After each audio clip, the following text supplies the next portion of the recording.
Hey everybody, it's Diana. Welcome to another card in my holiday card series. Today I'm making a slider box pop-up card using MFT's Polar Bear Pals stamp set. So I stamped and cut out the skating polar bear using MFT's Black Licorice Hybrid ink, and I'm just doing some simple Copic coloring. There's not really much to color on these images, but if you're interested in the colors I use, please check out my corresponding blog posts listed in the description box below. I'll have them listed there.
I'm die cutting two hills using Lawn Fawn's stitched hillside borders, and then I'm die cutting the shortest straight channel from Lawn Fawn's slide on over dies onto one of my hills.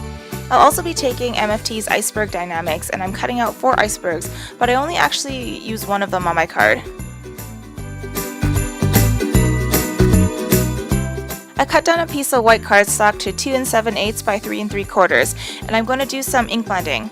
This is actually the background for my scene, so I'm ink blending with Distress Oxide inks Candied Apple, Spiced Marmalade, and Fossilized Amber. I start with the lightest color and then I switch to the next color and then kind of just go back and forth between the colors until I get a good blend. Also, I'm not starting at the bottom of the piece of paper because only the upper portion will show in my box card when it's open, so I figured I wouldn't waste the ink to blend the whole panel.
I'm die cutting the smallest oval from MFT Stitched Mini Scallop Oval Stacks, and I'm going to heat emboss the sentiment "Happy Holiday Cheer to You" from the Toasty Greetings stamp set in Simon Says Stamp Antique Gold embossing powder.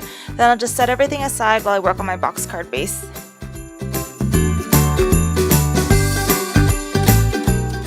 I'm not going to show you how I assemble the box card base in this video, but if you're unfamiliar with Lawn Fawn Scallop Box Pop-Up Die, you can check out my video linked in the top right corner. I have a tutorial there. I do use 3 slots in this card, and the pattern paper I use is from Recollections Be Merry paper pad. I really like the look of panels with mats, so I decided to cut out a bunch to decorate the exterior of this box card instead of using the stitched dies included. If you're interested in the dimensions I use for my mats and panels for this card, check out my corresponding blog post below.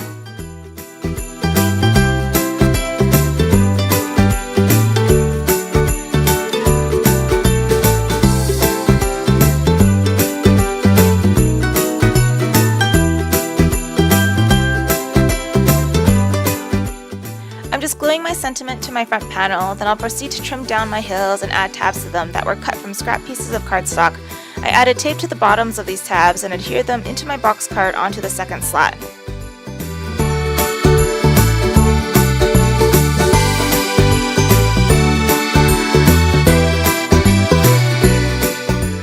I'm doing the same thing to my hill with the sliding channel, but before I adhere it to my first slat, I take a birthday candle and rub it along the inside of the channel so that my polar bear will slide better. Then I take a penny and cut a double layer of 3M foam tape that fits into the channel. I adhere my polar bear to it and then adhere the whole hillside onto my first slat with Scotch tape.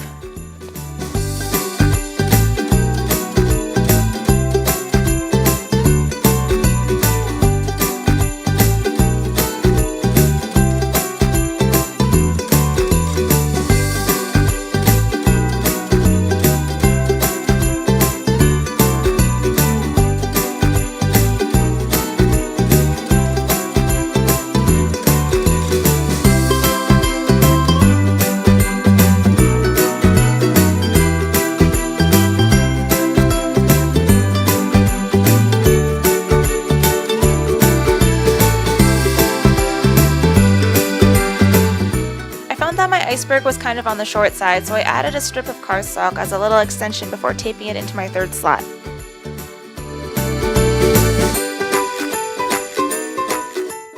I felt like my card needed something more in the background, so I grabbed MFT's Party Like a Pirate stamp set and I stamped and cut out 3 of the birds, 2 of the larger ones and 1 of the smaller one. And the smallest bird is glued directly onto my backdrop. The 2 larger birds are adhered onto scrap pieces of acetate taped into my box card, 1 onto the third slat and 1 on the second slat.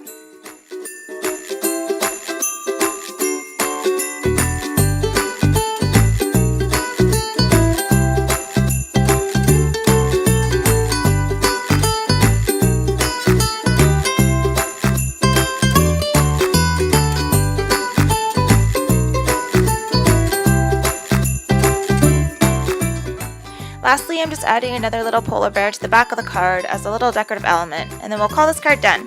The skating polar bear will be a fun little surprise for whoever receives this card, and better yet, nothing's sticking outside the confines of the box card, so it'll fit inside a regular sized envelope. If you guys like this card and you want to see more like it, please thumbs up and subscribe to let me know. I'm on a roll and I'll be back soon with another holiday box card process video. Thanks so much for watching!